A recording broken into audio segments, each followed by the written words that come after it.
Hello learners, now we will begin the session 3 of our discussion. So in the session 3 basically it's an international relation. So session 3 we'll have two parts, part 1 that is the current part and the part 2. In the part 1 we will see in the international relations we have structured it such a way and the so part 1 we will see this international institution, it will be in the part 1, and in the part 2 we will see all these three parts, right? So part 2 will comprise of these three. Right, quickly we'll start the international institutions. The first institution we're going to see is Medecins Sans Frontier, that is Doctor Without Borders. So basically it's an international humanitarian medical non-governmental organization like the NGOs, some international NGOs. We'll try to cover international NGOs majorly those who submit report where the probability of questions being asked is there. Okay, so this name is in the French. This is the French name. So it has a French origin, but best known for its projects in the conflict zone in the countries affected by the endemic district, natural disasters, all these things. Remember, though the name is French, but the headquarters is in Geneva, Switzerland. Okay, Doctor Without Borders. Next is what we do. So MSF sends hospital and the medical team to COVID-19. So currently, obviously, the one of the greatest humanitarian crisis or the medical crisis we are facing, COVID-19. So this team is working for that also. What we do, so we bring medical humanitarian assistance to the victim of the conflict, natural disaster and epidemics and healthcare exclusion. Okay, next we're gonna see is International Energy Agency. It's an autonomous international organization established in the framework of OECD. So those who are the members of OECD can only be the member of IEA. Remember that. So as India is not a member of OECD, India is not a member of IEA. India is only an associated member from 2017. Okay, it was formed in 1974 to help countries collectively respond to the oil supply disruptions because of the 1973 oil crisis, right? So yes, so the reports that it submits the World Energy Outlook, Global Energy and Carbon 2 Status report. So it publishes the different energy charts, different energy charts, the projections for the energy outlook and all these things. With respect to the countries, so countries we can see here is first of all you can see the Western countries are part of the OECDs. Okay, as I told you, OECD rich countries are Western rich countries are part of OECDs. So these are the rich countries. India being an is an associate country. India, China, Brazil, you can see, right? So these are the associated countries with respect to IEA. Associated topic is 1973 oil crisis. Not important for your prelims, but just for information because it's really relevant for your mains. But actually, it's related to IEA. That is what I want to discuss with you. So in 1973, crisis happened when the members of OPEC, basically OPEC, we'll discuss OPEC today, proclaimed an oil embargo against the countries that were perceived supporting Israel in the Yom Kippur War. So there is a Yom Kippur War. Go on the Google and see if you have done Arab-Israel history. So you must be knowing about it. So in the war, the Arabs, so they put an embargo against the country, those who are supporting the Israel. So, right. So those countries supporting the Israel, embargo was there, and because of the embargo, you can see the price going from 3 barrels per day to 12 barrels globally. And when at that time when the whole economy was dependent upon the oil, it was a bit of shock, right? It was sometimes the first oil shock, right? So this much we need to know, and after that they decided to come up with the OECD country decided that they should have an organization that is IEA and something like that. Next organization we're going to see is Ayeyawady-Chao Phraya and Mekong. So Ayawady's name, you can see this name is for the first time. This is basically Irrawaddy, right? Irrawaddy river, you must have heard, right, in Myanmar. So 3 rivers are basically there: Ayeyawady, Chao Phraya and Mekong. Mekong river, this particular river and this particular river. Economic Cooperation Strategy. So that's a sub-regional organization within the ASEAN group. It is a group of the 5 countries, sub-regional group. Just like we have within the SAARC, we have BBIN, right? So just like that. So it's a sub-regional organization composed of the 5 countries, that is Cambodia, Laos, Myanmar, Thailand, and Vietnam.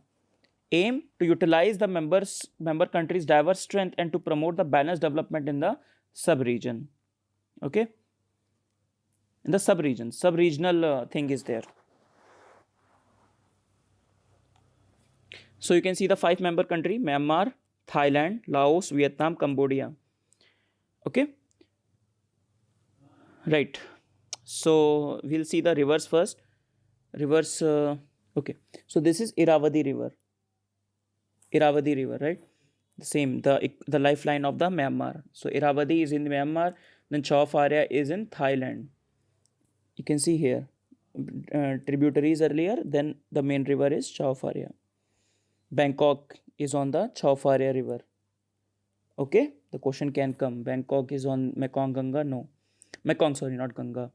So why it is in the news? Because this particular organization has inducted India as its developmental partner on the Thailand invitation. We have accepted the invitation that will be part of this organization, and it is a fillip to our, it's a jewel to our East Asia policy, Act East Asia policy, right? In the same line, I want to discuss the Mekong Ganga cooperation also. So remember, the one country India, representing India, and the 5 countries representing the earlier this Irrawaddy-Chao Phraya-Mekong Economic Regional Cooperation.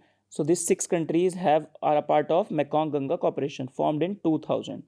Member countries, 6 countries, as I told you. They emphasize on the 4 areas of cooperation: tourism, culture, education, and transportation.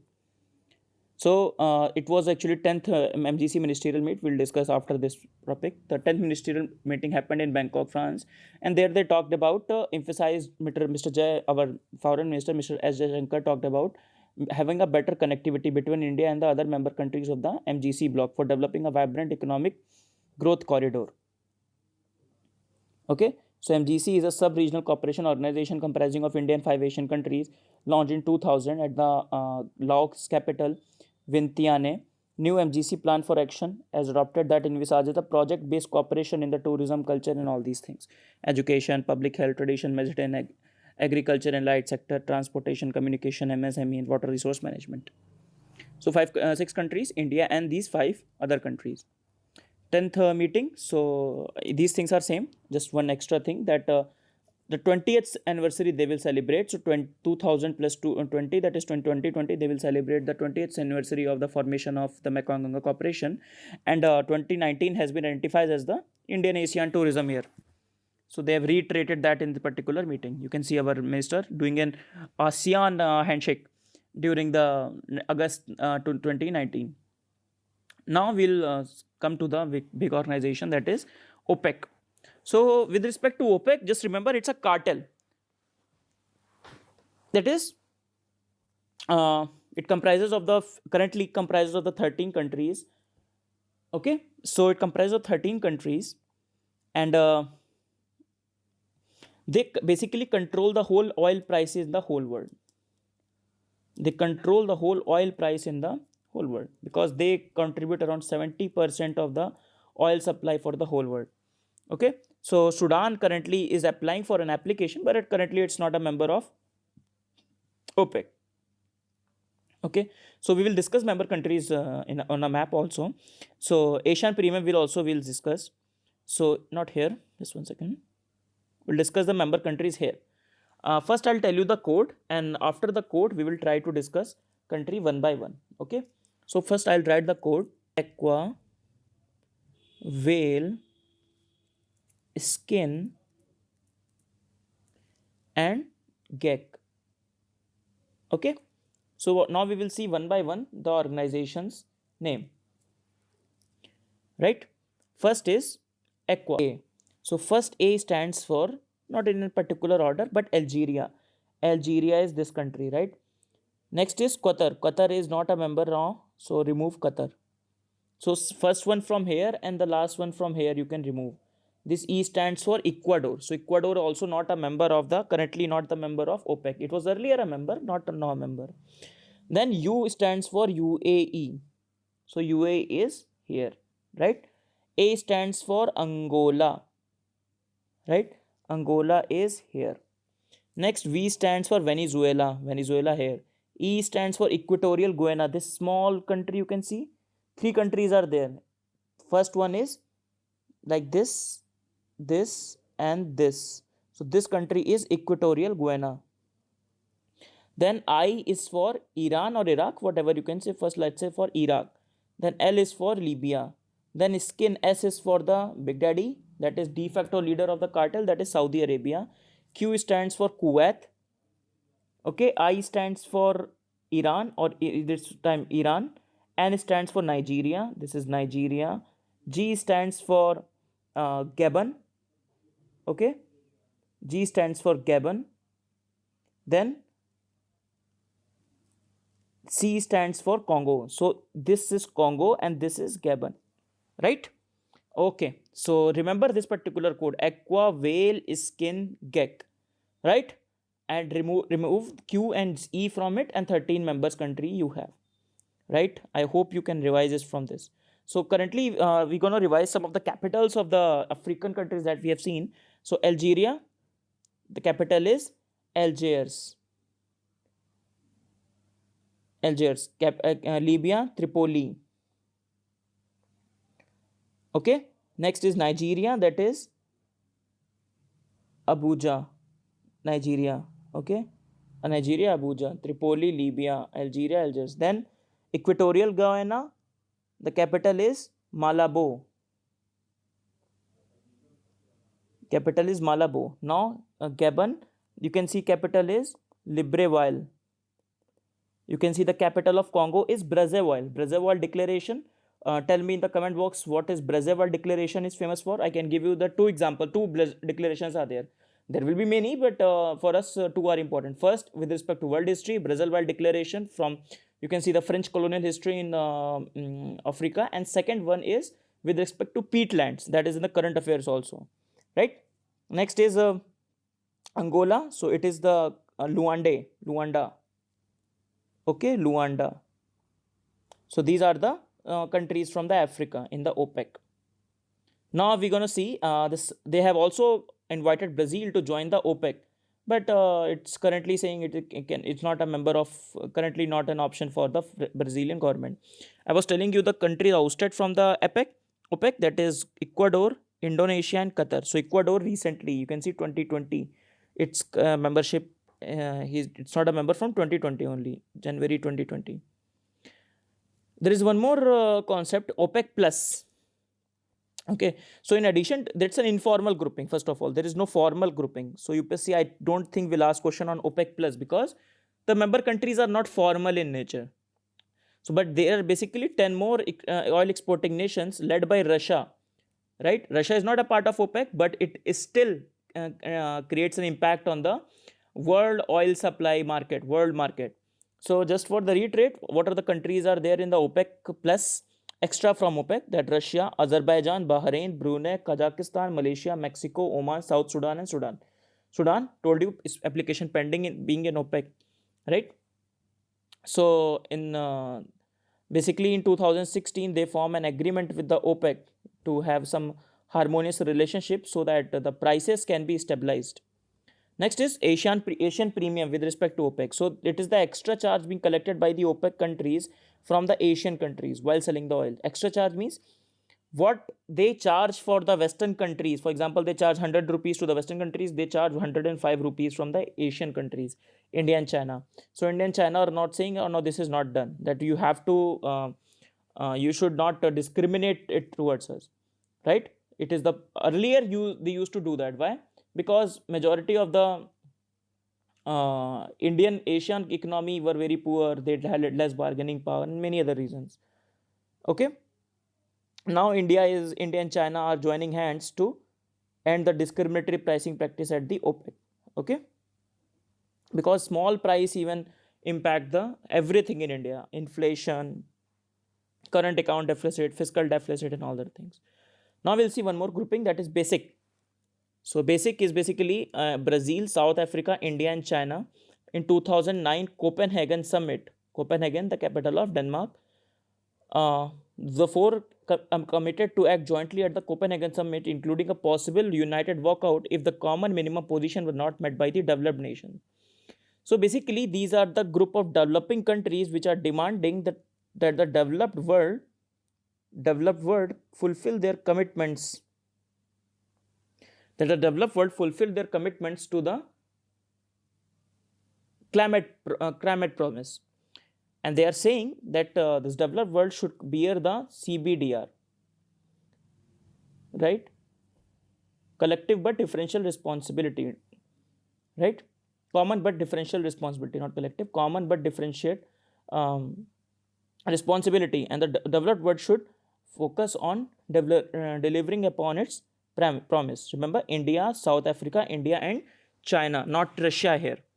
So they meet sometimes. So still the same, you can see the problem in the climate diplomacy, and it is one of the area where India and China are cooperating, in fact, right? So basic calls upon the industrial countries to step up their efforts to meet the goal under Kyoto Protocol. Basic countries call upon the developed nation to adhere to the Paris climate deal.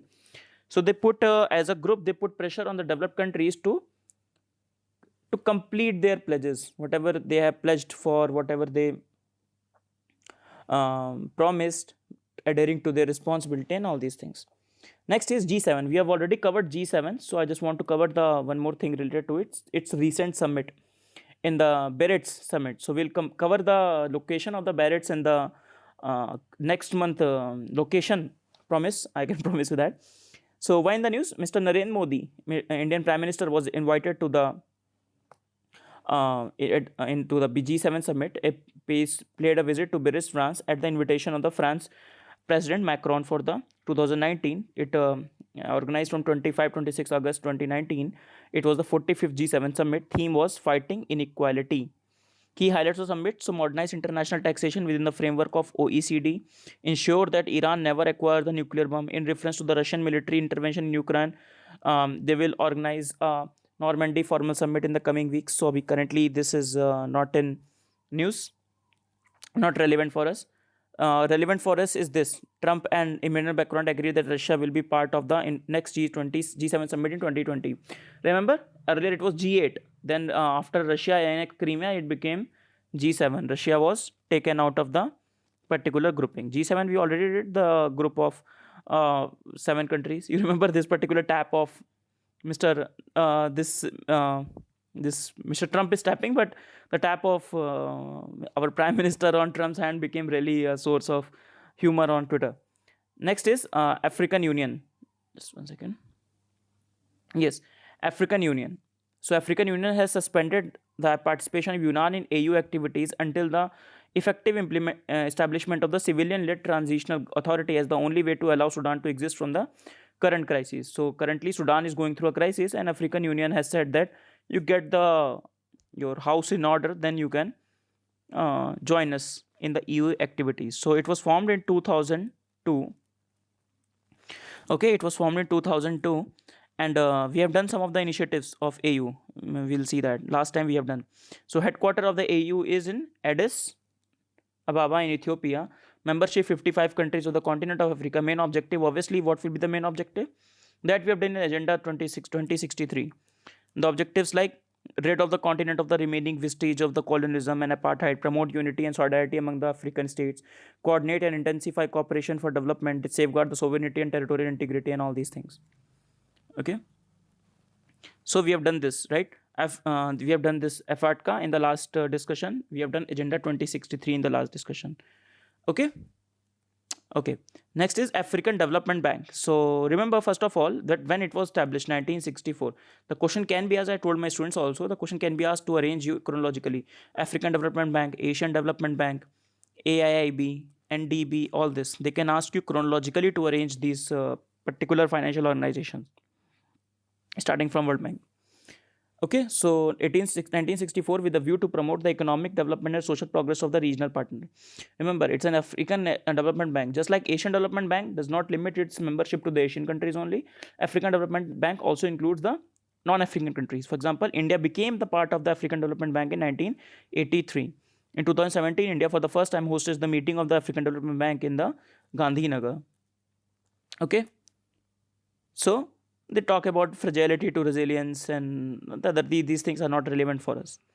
The last organization we're going to see today is IPCC, Intergovernmental Panel on Climate Change. Okay, so it's a UN body with 195 members for assessing the science related to climate change. It was established by UNEP and the WMO, that is World Meteorological Organization, in 1988, aimed to provide policymakers with a regular scientific assessment concerning the climate change, its implication, potential future risk, as well as to put forward the adaptation and the mitigation strategies. Two things basically are very important for this. First, that it is, as I told you, it is a part of the UNEP and WMO initiative, IPCC.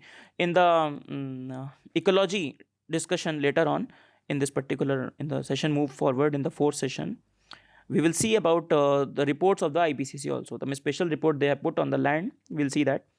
One more important thing, it's not mentioned here, I want to remind you that IPCC does not do any of its independent research. Okay, there is no independent research being done. Just like we have seen, GEAC does not conduct any of its own in-house research. This particular organization also does not consider its own independent research. It takes into account the researches done all over the world to come up with its report. Remember that. So it does not do its own research, no independent research. It takes the account of the different research going on around the world.